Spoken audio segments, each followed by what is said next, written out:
I had lunch with a good friend on Friday, and she was telling me about this movie she'd seen recently called To Olivia.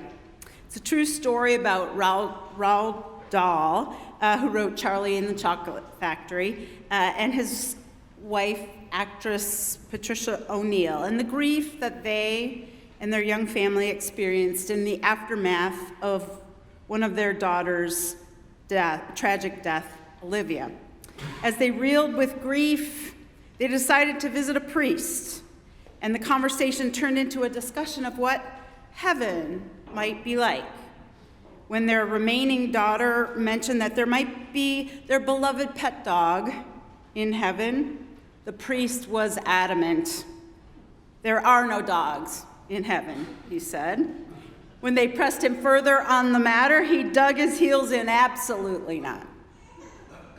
After their encounter, they talk about the ludicrousness of the priest's strident position on the question of whether there would be pets in heaven, and they begin to laugh. And in Dahl's case, the release of the laughter brings on the relief of tears that he had not been able to shed in his deep grief. Which is to say, of course, that preachers do not always have the right answers to life's questions. It is true, I think, for most of us, that the older we get, the less we know. That is to say that with age, we begin to understand the complexities of the world around us and our inability to grasp them fully. But we also begin to understand how important it is to cultivate curiosity and wonder, to ask a thoughtful question. Nowhere is this more important, I think, than the church, or a church like ours, at least, where we are encouraged to wonder and to ask questions and to struggle with the world as we see it and about God and God's work within it. Today's scripture comes from the book of Proverbs. We're using the Message translation.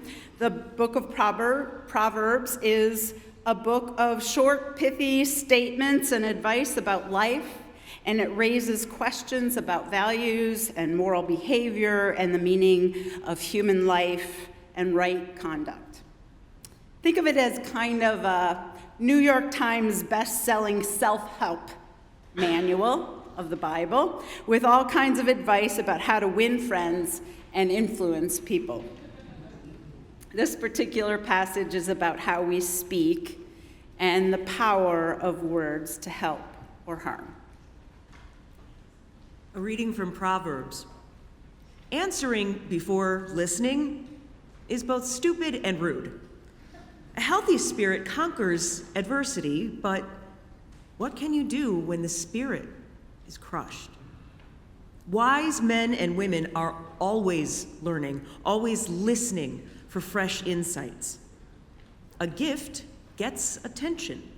It buys the attention of eminent people. The first speech in a court case is always convincing until the cross-examination starts. You may have to draw straws when faced with a tough decision. Do a favor and win a friend forever. Nothing can untie that bond. Words satisfy the mind as much as fruit does the stomach. Good talk is as gratifying as a good harvest. Words kill. Words give life. They're either poison or fruit. You choose. Hear what the Spirit is saying to the church. Amen.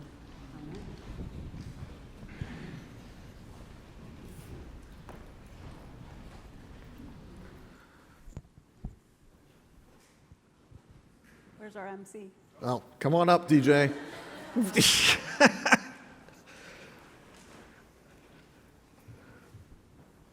Good morning, everybody. Good morning. I'm DJ LaChapelle. Welcome to this year's edition of Stump the Pastor. We have some it's like the Labor Day telethon. We got pledges back here. We got a few last-minute questions. So let's start. This is going to be fun. We have a wide range of questions, but let's start with this one.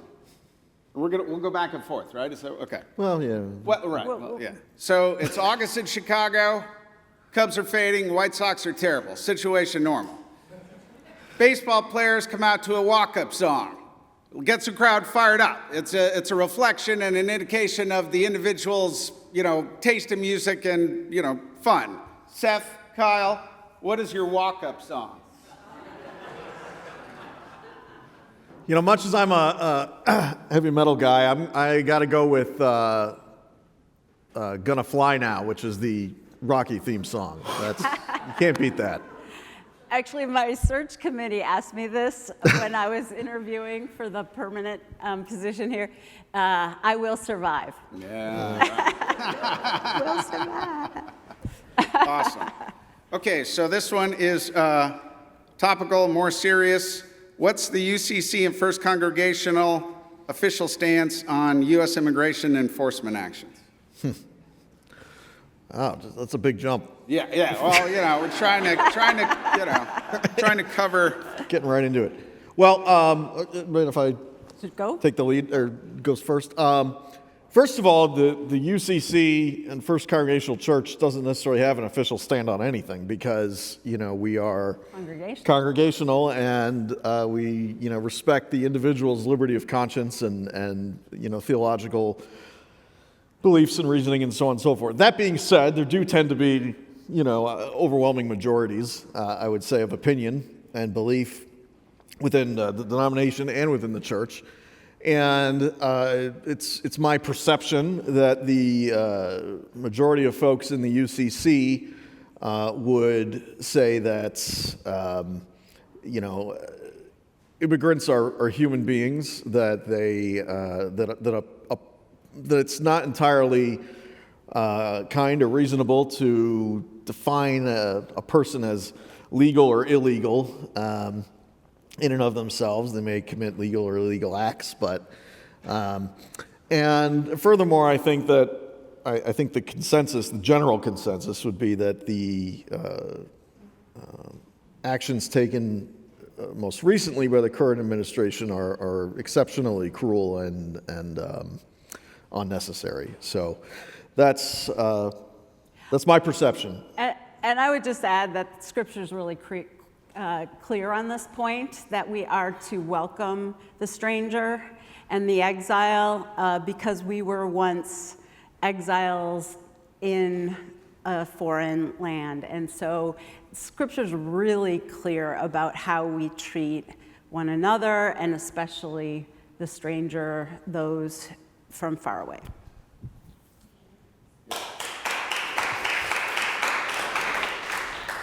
Aside from the obvious, Mary, who do you feel is the strongest female figure in the Bible and why? I can go. Being one of them. Not in the Bible. Just to be clear. Being a female. So here's the thing about the Bible. There are a ton of Marys in the Bible. So I'm assuming whoever was asking this was talking about Mary, the mother of Jesus. But there are many, many more Marys. It's like sort of like, some of us had kids and we named them the cool name of the day, and there was Emma T and Emma J and Emma whatever in every first grade class, right? My favorite, there's tons of great female figures in the Bible, especially in the Old Testament. There's Miriam, and there's Ruth, and there's Naomi, and Deborah, and Esther.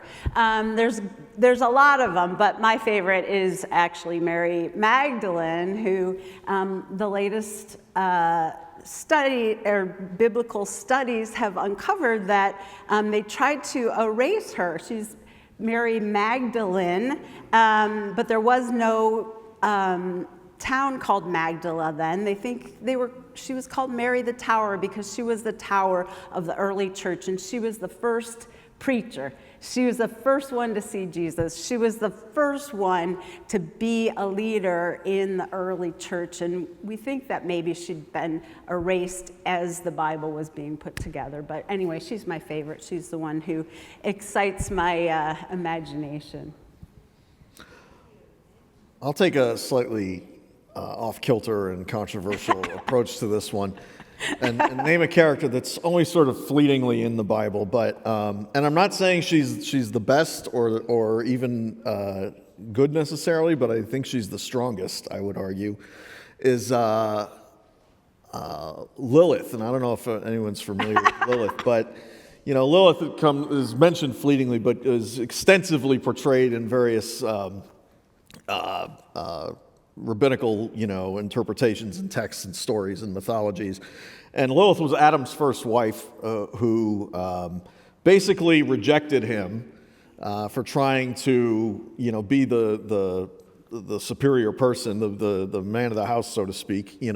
She said, "No, I'm not doing that," and fled off on her own and started a life on her own. Now, according to the myths, she also, ended up basically becoming a demon that eats infants. So she's not like the greatest person, okay? But she is tough.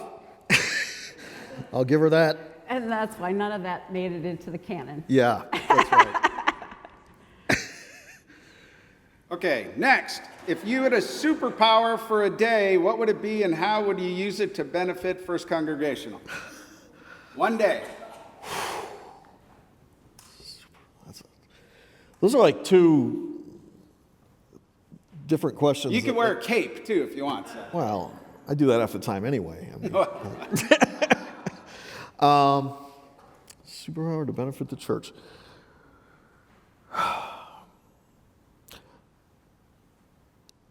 The best thing I can think of, this is like kind of a weird superpower, but if I could do anything to benefit the church for one day, I'm very tempted to say, that I could generate gold out of nothing. That'd be that'd be great. But really, I think if I could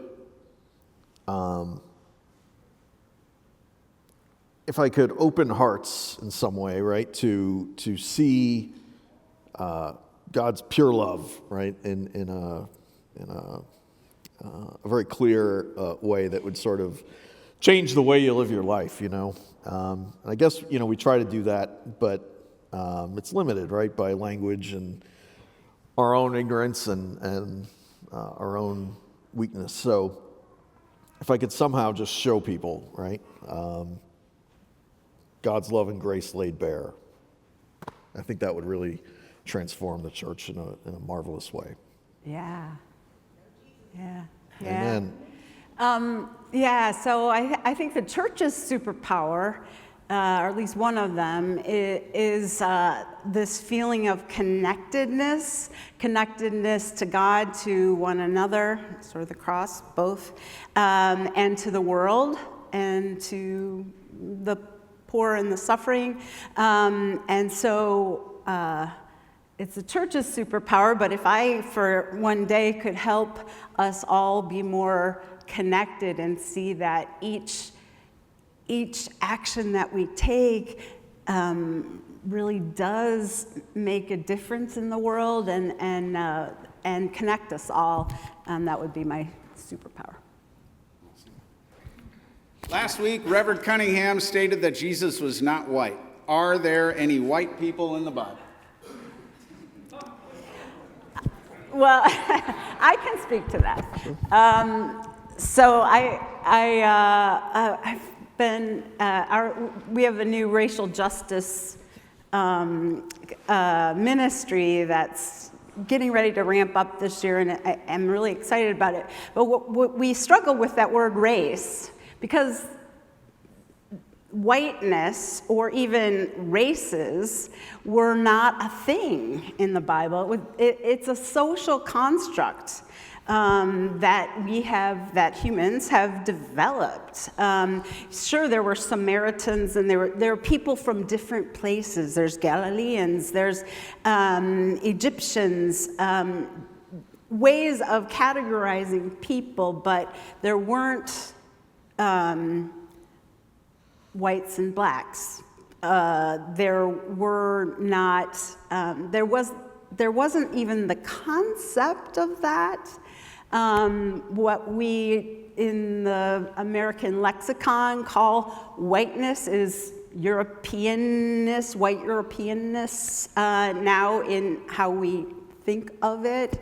But that just wasn't a thing in the Bible. So we don't know the color of anybody's skin. We do know some of their ethnicities, but I personally don't think there are different races. We're all part of the race of Homo sapiens. Just to give a more literal answer, that's great. Based on the texts of where they were written and whatnot, there were some range, right? But probably the whitest, quote unquote, people would be, Mediterranean, like Romans, think of. So still relatively, swarthy and dark skinned, but not. I can't think of any like, Northern European white, people in the Bible. But Kyle's answer is better.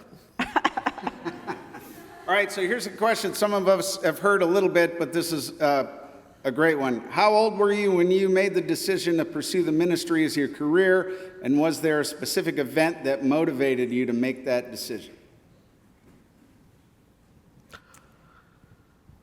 Well, I've Go ahead. told this many times over the years, but I was about 14 when I decided I wanted to be a pastor, and I don't know if there was a singular event, but I think for me it was a combination of things. It was sort of a growing curiosity about the universe, as we tend to get around that age.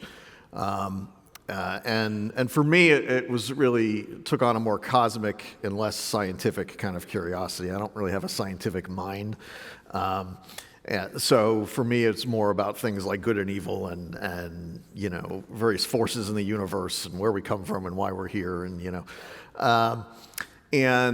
combine that with coming out of 8 years of Catholic private school that was very that did not really welcome questions and was very prescriptive and restrictive, and coming out coming back to my UCC tradition at that age and doing confirmation, where suddenly kind of everything was on the table and we could talk about anything, and that really bolstered my curiosity and gave me a sense that that church could be a place, where we look for those kinds of answers together.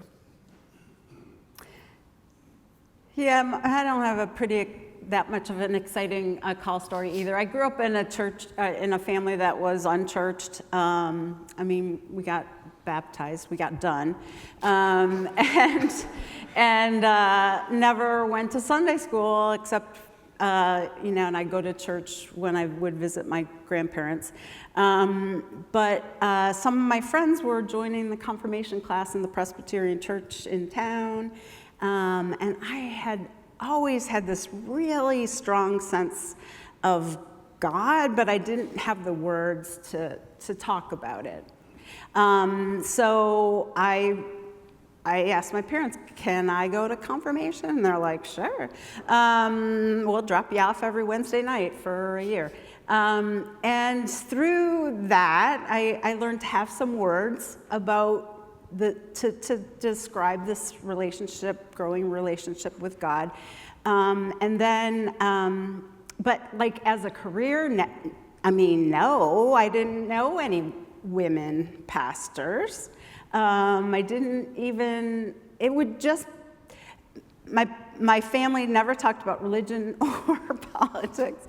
And so like, it just wasn't like a thing. So my first career, I was an English major, was as a book editor, and I was, I enjoyed it, but the company was kind of sucking my soul.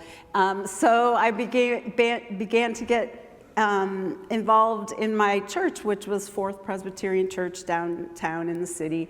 And I think they had a staff of 7 pastors, and 3 of them were women. And I would get up on Sunday mornings as a 20-whatever-year-old and just go sit in the balcony. And one day, a woman preacher was preaching, and I was like, I wonder if I could do that. So I quit my job and went to seminary. And again, I didn't know where I was going, what I was doing, but the minute I sent my application in and I got accepted with a good financial aid package, I was like, all right, God, it's up to you now. Here we go. So I was 26 at the time. I was ordained at 29, 8, 9, yeah. Awesome. Okay, so then fast forward, here's a hypothetical. Jose finds in the boiler room a time machine. If you could go back in time to any historical event and give a sermon, what would it be and why? Oh, wow. Oh. Now, these are ones you should have given to us before. Wait, it's called Stump. Any historical event.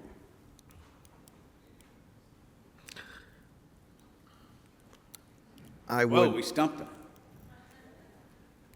Well, I would not go back to the Sermon on the Mount. I don't want to compete with that. Good call. I think I would go to, and I don't know what the exact event is, to be honest. I know, we all know about Martin Luther's 95 Theses hammered to the door of the church in Wittenberg and all that, but whenever he got up and kind of gave that, that sermon, I think I'd like to get up and say, that's great, but I don't think he went far enough, in terms of the Reformation and in his sort of his arguments with orthodoxy and so on. I think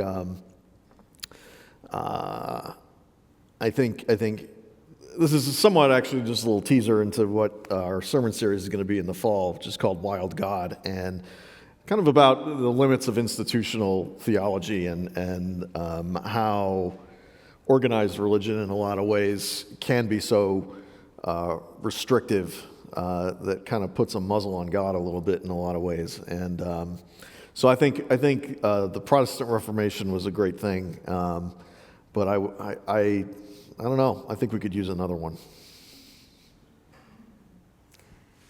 I don't know. I maybe go back to Mary Magdalene and that day when she found the tomb empty and saw the gardener. And maybe the two of us could come up with a pretty good sermon.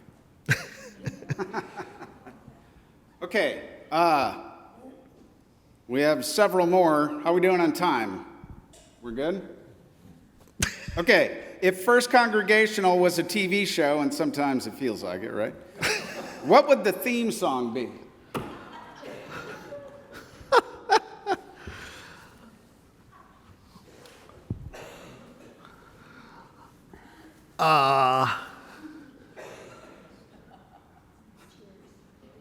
Oh yeah, I'm stealing that. Yeah. What? Michelle said the Cheers theme song. We're stealing it. I think that is it. Where everybody knows your name, or at That's least right. try to. Wear your tags. You? That one too? Yeah. All right. Yeah, that's it. Thank you, Michelle. Thanks for the save. Phone a friend. All right, so then finally, I don't know how to go. Okay. What do you consider the greatest compliment you've ever received? And why did you consider it a compliment?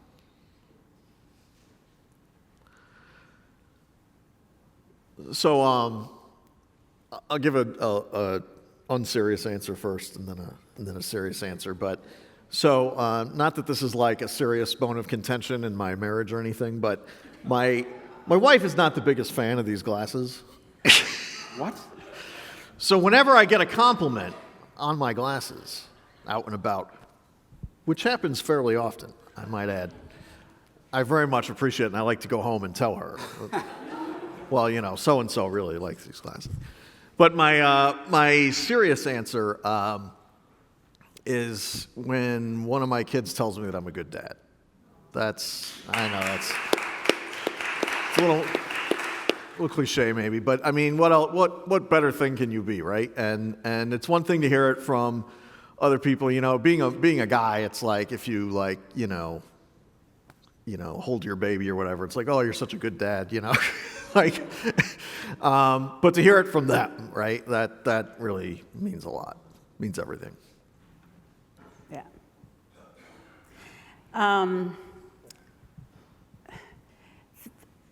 I think, and I'm not thinking of one particular compliment, but whenever somebody tells me that I made a difference in their life, through whatever it is, whenever somebody says, you made a difference in my life, that is like, for me, the greatest compliment. A difference for the better, by the way. That's the greatest compliment I can receive, is like you made a difference. Whether it's by listening, doing, hearing, saying, all those.